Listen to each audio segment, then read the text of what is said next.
টাকা নিছে?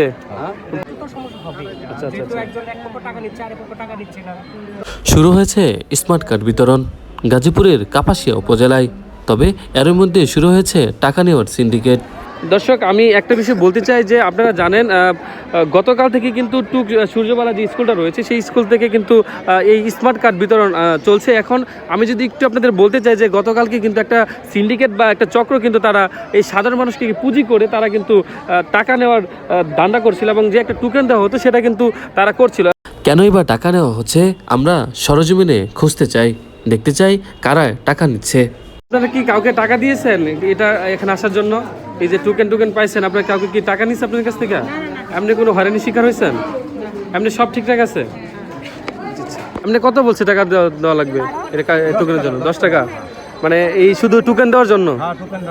আচ্ছা দর্শক, দেখতে পাচ্ছেন আমি এখন কথা বললাম একজনের সাথে, তিনি বললেন যে একটা টোকেন দেওয়ার জন্য এখানে টাকা দেওয়া হচ্ছে। সেই ক্ষেত্রে আমরা দেখতে পাচ্ছি যে বিনামূল্যে সেবা দিচ্ছেন বাংলাদেশ ছাত্র শিবির। আমি ওনাদের সাথে একটু কথা বলতে চাই। ভাই, আপনারা কি এই টোকেন দেওয়ার জন্য টাকা পয়সা নিচ্ছেন?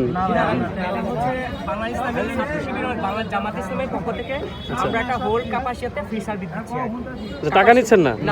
অনেকে যে বলা বলি করছে টাকা নিচ্ছে, তাহলে টাকা নিচ্ছে কারা? আমাদের এখানে টাকা নেওয়ার কোনো অপশন নাই, কারণ আমাদের জামাত ইসলামের পক্ষ থেকে আমাদের প্রিয় মোহতারাম সালাউদ্দিন আলী ভাই উনি আমাদেরকে এটা বলে দিয়েছে যে আমাদের ফ্রি করে দিতে হবে। আচ্ছা, আপনারা কি ওই যে যারা টাকা নিচ্ছিল তাদেরকে বিরুদ্ধে গিয়ে কি আপনারা টাকা না নিয়ে এই কাজ করছেন? হ্যাঁ, এই ক্ষেত্রে কি কোনো সমস্যা পড়ছেন কিনা? সমস্যা বলতে একটু তো সমস্যা হবে। যেহেতু একজন এক পক্ষ টাকা নিচ্ছে আর এক পক্ষ টাকা নিচ্ছে না, তো এখন টাকা যারা নিচ্ছে তার তো তাদের লাভবানের জন্য নিচ্ছে, আর আমরা তো ফ্রিতে করেছি সহযোগিতা করার জন্য। আমরা জামাত ইসলাম পক্ষ থেকে ফ্রি করছি। জি, আপনারা কি যে এখানে কোনো টাকা পয়সা দিচ্ছেন? টাকা নিচ্ছে না, ফ্রি ভাবে করে দিচ্ছে? কারা করে দিচ্ছে এটা? আচ্ছা, ওনারা সমস্যায় পড়তে পারে এই ভয়ে কেউ মুখ খুলতে চাচ্ছে না। কে নিচ্ছে টাকা আপনাদের কাছ থেকে? মানে কি কারণে নিচ্ছে, কি বলে নিচ্ছে? টাকা নিচ্ছে, পরে জিজ্ঞাসা করেন না টাকা কেন নিচ্ছে? 20 মিনিট আগে ওরা মানে আপনি কোনো পরিস্থিতি বলছে কিছু না? দোকানদার কোনটা? না মনে হচ্ছে কোনো ছাত্র? দর্শক, দেখতে পাচ্ছেন নিরাপত্তায় রয়েছেন আমাদের গ্রাম পুলিশ। ওনারা কিন্তু অনেক সাহায্য সহযোগিতা করছেন। এই যে একজন মুরব্বী, ওনাকে কিন্তু নিয়ে যাচ্ছেন আমাদের গ্রাম পুলিশ ভাই, এবং ওনাকে নিয়ে এসে এবং কার্ডটা কিন্তু ওনার হাতে পৌঁছে দেন। কার্ড পাইছেন? কেমন লাগতেছে? সে উত্তর থানা ছাত্র শিবিরের সভাপতি হিসেবে এই যে এখানে আপনি আসেন, কেমন দেখতেছেন পরিস্থিতি?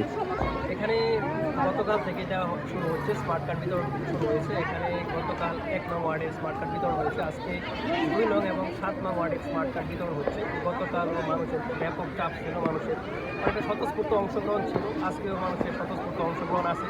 সকালে 9টা থেকে স্মার্ট কার্ড বিতরণ শুরু হয়েছে, কিন্তু মানুষজন প্রায় 8টার দিকে এসে তারা লাইনে দাঁড়িয়ে গেছে, হয়তো তারা একটু আগে নিয়ে যাওয়ার জন্য বা হয়তো পরে সিরিয়াল বাড়বে সেই কারণে হয়তো তারা এসেছে। গতকালকে এখানে স্মার্ট কার্ড নেওয়ার জন্য এখানে যে বক্স আইডি এবং কম্প আইডি বের করতে হয়, এই জন্য তারা বাইরে অনেকগুলো দোকানের মতো স্টলের মতো ছিল, বাসমান দোকানের মতো, তারা এটার বিনিময়ে 30 টাকা 40 টাকা অনেক 20 টাকা নিয়েছে। আচ্ছা, ওরা কি আপনার দোকান হিসেবে নিচ্ছে নাকি না এই আপনারা যেভাবে সেইভাবে মানে সাহায্য সহযোগিতা করছেন সেইভাবে তারা কাজটা করতেছে? তারা দোকান বলতে তারা প্রথমত অনেকেই টাকার কথা বলে না, তারা প্রথমে বলে যে আপনার ওখানে যাইতে হলে একটা টোকেন লাগবে, তখন তারা আইডি কার্ড দেয়। আইডি কার্ড দেওয়ার পরে অনেক সময় দেখা যায় যে তারা বলে যে এখন 20 টাকা দিতে হবে, এটা যেহেতু নিচ্ছেন 20 টাকা দিতে হবে। তখন হয়তো অনেকে 20 টাকা দিতে যায়, অনেকটা বিব্রত বোধ করে যে আগে তো জানি না যে এখানে টাকা দিতে হইব। আবার অনেক সময় দেখা যায় যে 20 টাকা দেওয়ার কথা বলে যে 20 টাকা লাগবে অথবা 10 টাকা লাগবে, এটা বলেও তারা অনেক সময় নেয়। তো মানুষ অনেক সময় না জানার কারণে অনেকেই এই জায়গায় বিভ্রান্ত